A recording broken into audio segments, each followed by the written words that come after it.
Welcome. You are at the CCC. Where there are no outside issues. My name's Anthony. I'm an addict and an alcoholic, another bozo on the bus, and I, care about you. Yes, and I'm LouiLou. My pronouns are he and him, and I am a recovered for crystal meth and alcohol, and I am always in search of balance. I'm balance. And you know what? Each week we strive to foster a brave space where we can engage in topics centered around, in conversations centered around topics of recovery. Conversations, it's all good. Whatever we do. Our intention is to hold and inspire better spaces for more people in recovery by tackling issues sometimes used to separate us. But before we do that, please like, share, and comment, and subscribe. And ding that bell. Ding that bell. Tell your friends about us. You know what? Send a text. You know what? I want you to get on your phone. Get on now. Find an episode you really like. Mm-hmm. Or maybe you don't like it a lot. Exactly. Tell us about it. Tell us about ourselves. Tell us about ourselves, but also send it to someone. Put your hand on your hip while you're doing it. Hey, Lewis, how are you? I am good. How are you doing? I'm pretty good.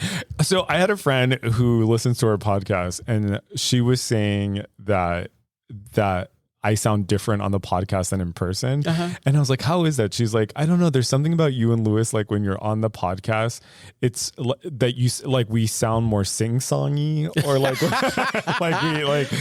there was Well, you remember we were singing for a while. We were doing some stuff. Boom. Well, I think that this is, I feel like, whether we know it or not, it's maybe a little. This is a more exaggerated version of ourselves. Yeah, I'm definitely going for the entertaining. It's like one. Yeah. Although I'm pretty passionate when I talk naturally, especially if I like the people that I'm talking to. Yeah, that's fair. Yeah, exactly. That's fair.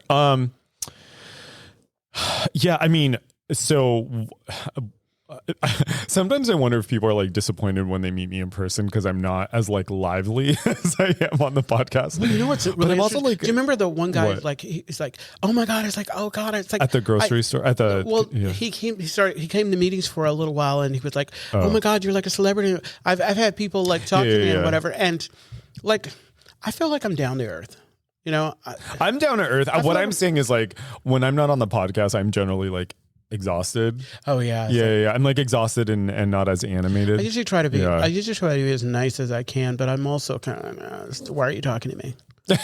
I don't have time. And let's be sure, folks.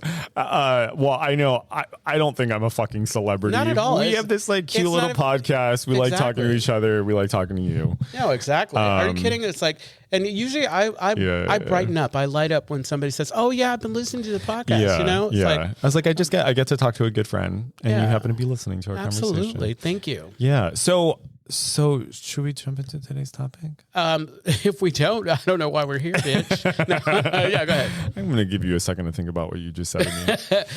Okay. So today's topic is Beyond God as We Understood Him. So redefining spirituality, of course, in recovery. Lewis, when you hear me say that, what comes up for you? What do you think? Well, I think about the relationship I had with God the God that I had before I came into the rooms. Yeah. It's very different. It's not, I think that I always say there was a God that it was given to me and one that I found for myself. Yeah. Okay. Word. I think, so same. Yeah. Same. I was raised Roman Catholic, as I shared, I'm Puerto Rican. Sharing that here. Wait, you're Puerto Rican? I know, bitch. I only share it when it's like relevant. Puerto Riqueño, huh? Yeah. Where did that come from? Maracas. Thank you. Okay. This episode today is brought to you by racism. It keeps us going strong. Too real. Spirituality. So yeah, I was raised Roman Catholic. Sure that I'm Puerto Rican because Catholicism, like in a lot of Latin American countries, or in this case Puerto Rico, is like very serious. Oh yeah, and it informs like so many different things about like the culture. And so one of those things is like a lot of Catholics will talk about like having guilt. Oh right? Yeah, I was thinking guilt. Yeah. Like, so there was like a lot of guilt. And so when I got sober and like, I was like redefining what spirituality was for me, that was actually quite difficult.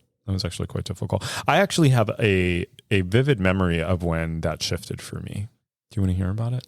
You're going to tell me anyway. Go ahead. Please do. It was a little bit of a cliffhanger. I don't know if you're tired or just being flirty. It's like I'm always like, how you doing? How you doing? It's like I'm all, how you doing?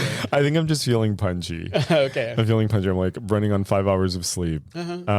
So I'll tell you the story. So I was riding a bike, and as I was riding this bike, I didn't have a jacket on because was this a dream? No, bitch. Okay. It's like your long hair was flowing. Yeah, my long hair was flowing in the wind. Yeah. My dress was tangled in the spokes. So I didn't have any shoes on. My hair was braided. So, so I was riding my bike, and I forget where I was, but it was originally warm. And so when I got on my bike, it was actually quite cold. And not only is it cold, but it started raining. Oh. So it was cold, it was raining. I didn't have a jacket on, and I was praying. Not because I was cold, but I was just praying, right? And as I was riding my bike and I was praying, I had this moment where I was like, what the fuck am I doing? Like, what is fucking prayer? Like, what am I doing? Who the fuck is listening to me?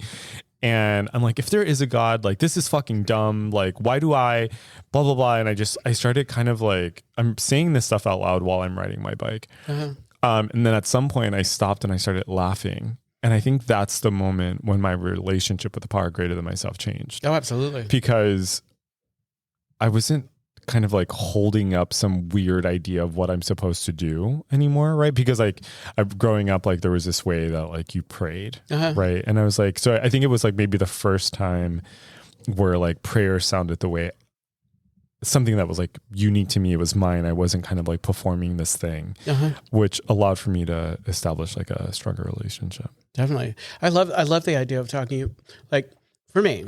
Yeah. I feel like there was a time where I thought there was a clear whatever. Basically, I could clearly decide what God was before and what God is now. Yeah. I feel like the God that I have is the God that I've always had. It's just that I decolonized my mind. Like the first thing I needed to do was I needed to get all of the negativity, all of the stuff, all of the fire and brimstone and the judgment out and just end in love. Yeah. And everything. And the exercise that I did in step 2, the first one that I have my sponsees do is I have them for those of you, Craigslist, they used to have an ad. Casual encounters. Where you ask for what it is that you need.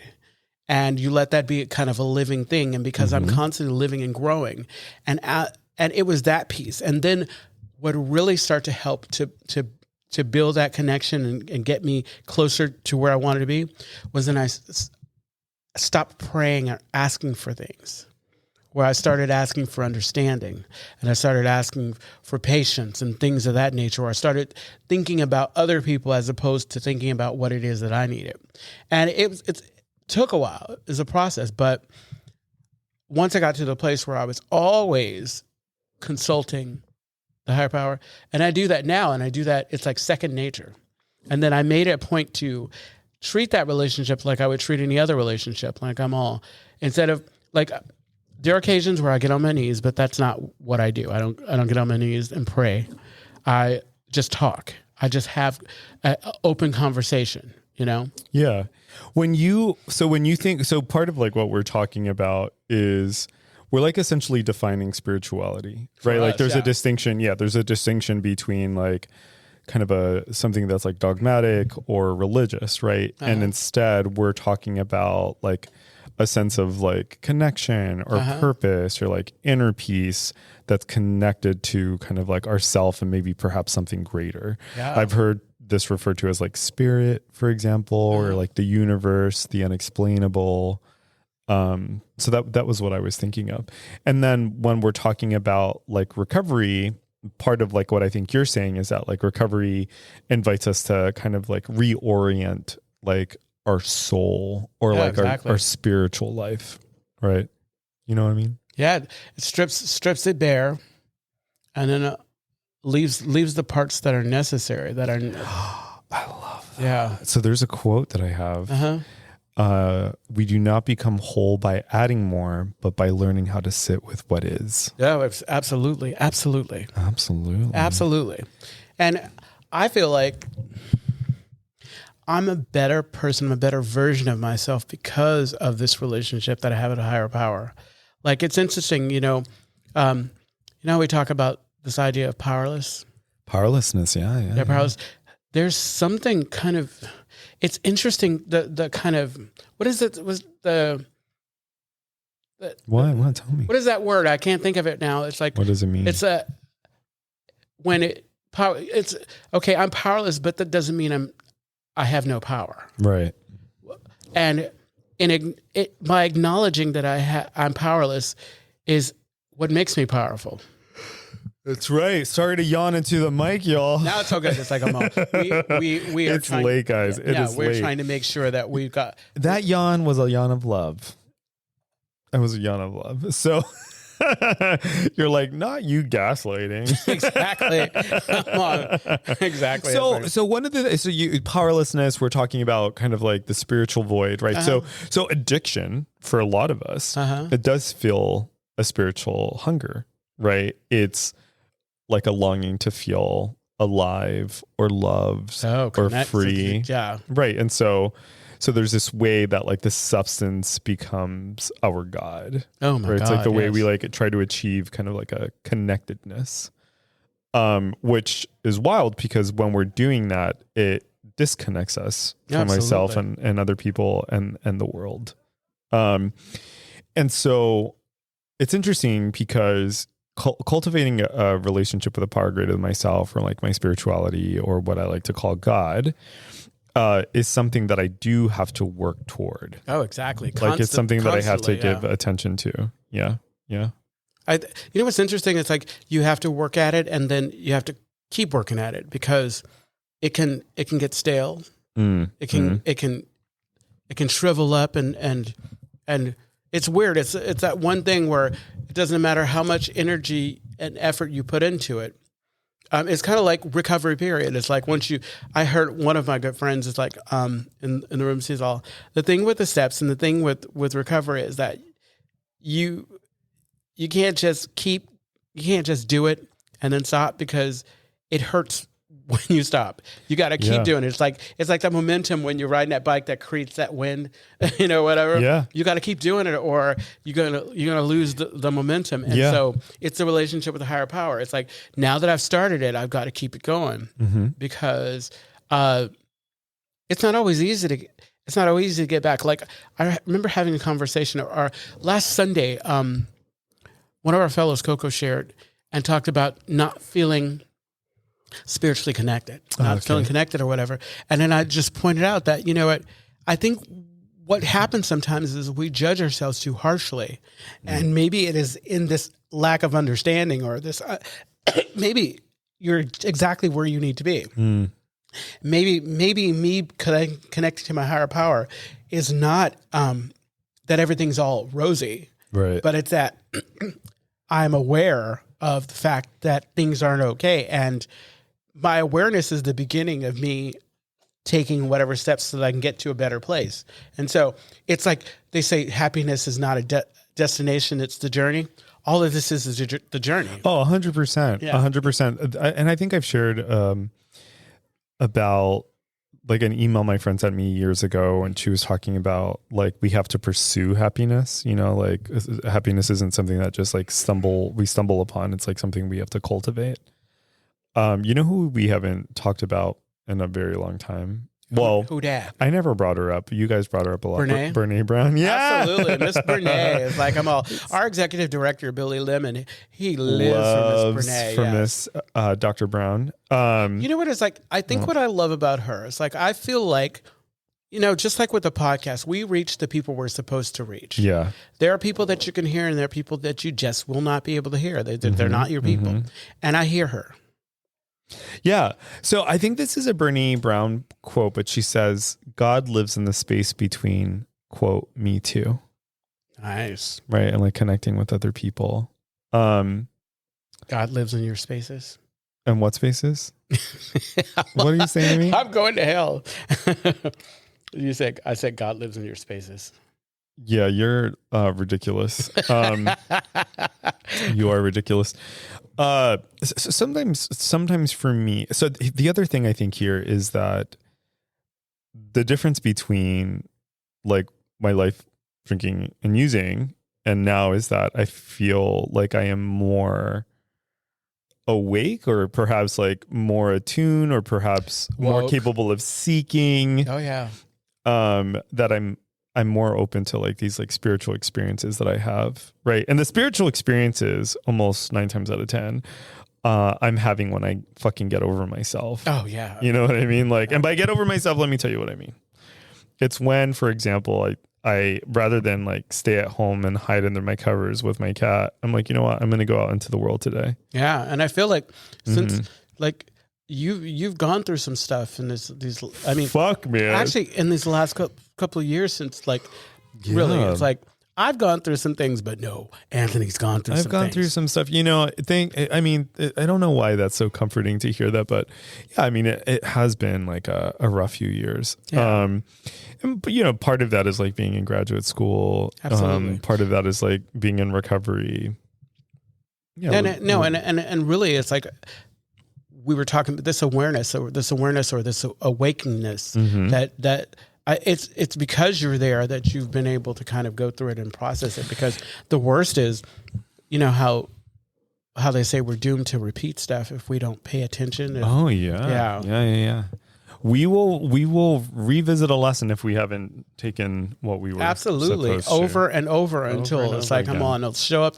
It's interesting because it'll show up in all these weird ways. It's like, whatever. And, you know, I always thought that the way my higher power works is that I have lessons that I need to learn in this life. And I have opportunities, and I'm given all of these opportunities. They're not challenges. It's not like, the test of Job or whatever. It's just opportunities for me to rise to the occasion.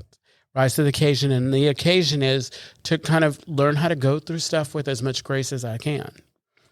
And so I feel like I've talked about like my higher power and my relationship. My higher power is like the open palm of my hand, and I'm in the center.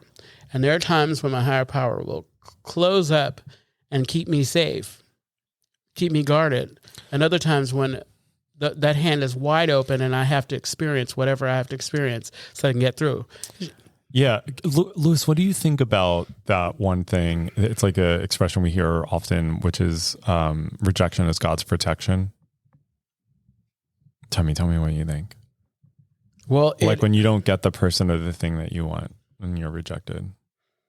I mean, it stings and it is uncomfortable and it's fucking bullshit when it's said in that moment, but usually it's after the fact, you know, in retrospect. And sometimes it takes a little while to understand and it resonates. Absolutely. But it's like, it's not an easy thing to hear. And going back to like, I can't hear from people. Like if the wrong person says it to me, they're going to get punched. No, it's like, oh, what? Oh, hell no. Yeah. But yeah, no, honestly, I think that it is true. It is true, but it is something that it is a statement that requires tact and understanding, like, you know, knowing when to say it. Yeah. Because maybe that's not what I want to hear right now. Yeah, sometimes we just need someone to listen to us. No, exactly. Sometimes we just need a witness, if you will. This is the thing that I'm learning too. Tell me, with you and with me. Hearing from you and doing this podcast, like knowing when to ask, you know, before you have the conversation, asking what it is the person wants. You know? Oh, like when I say, do you want me to listen? Remember when you reached out to me, and I told you I don't feel like I don't feel comfortable having the conversation on text. Yeah. But, you know, I want to make sure that, you know, I support you and all that good stuff, because we never had to have the conversation. But what I was going to do is I was going to ask you, what do you want? Yeah. What do you need from me? Because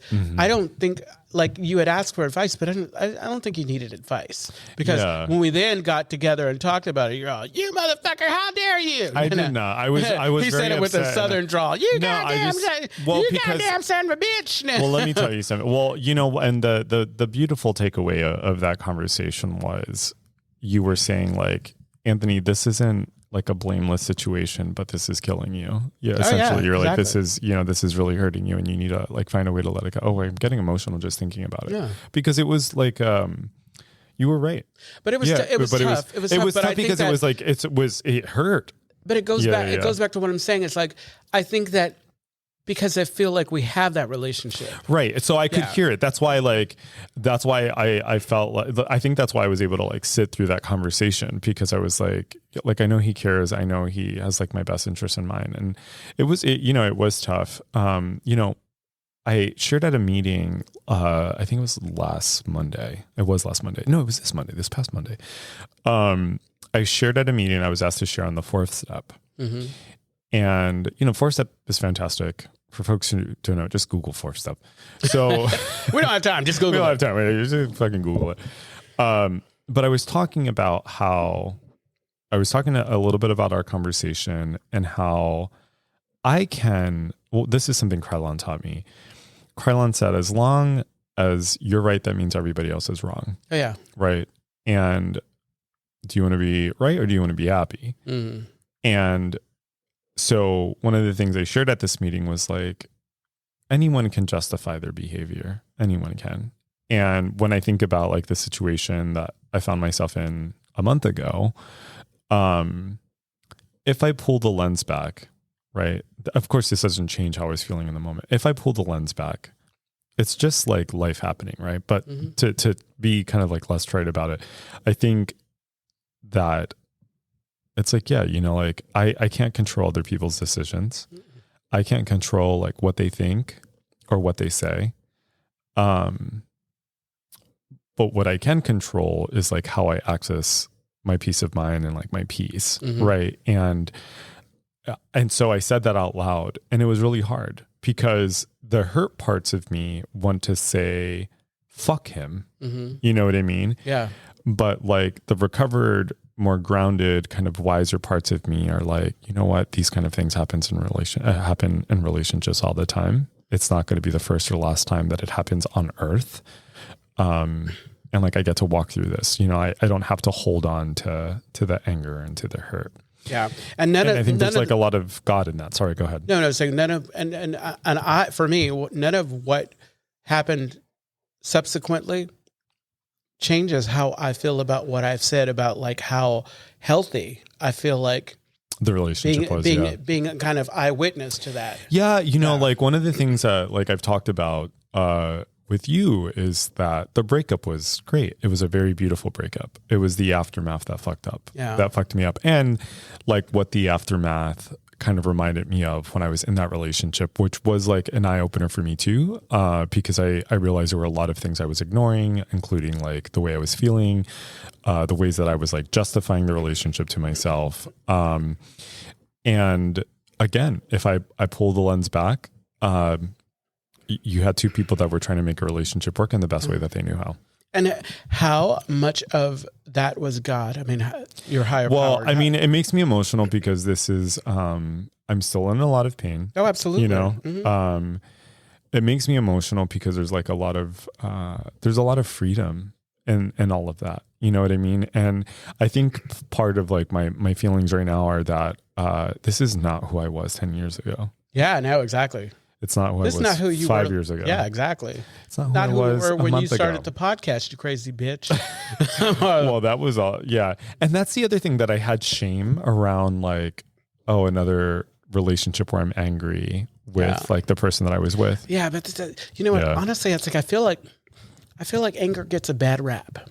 How so? Well, because it's like, it gets a bad rap because some of it's necessary. It's kind of like what I was saying to you. It's like, as much as you want everything to be rosy and everything, I think there has to be a period where you get a little angry.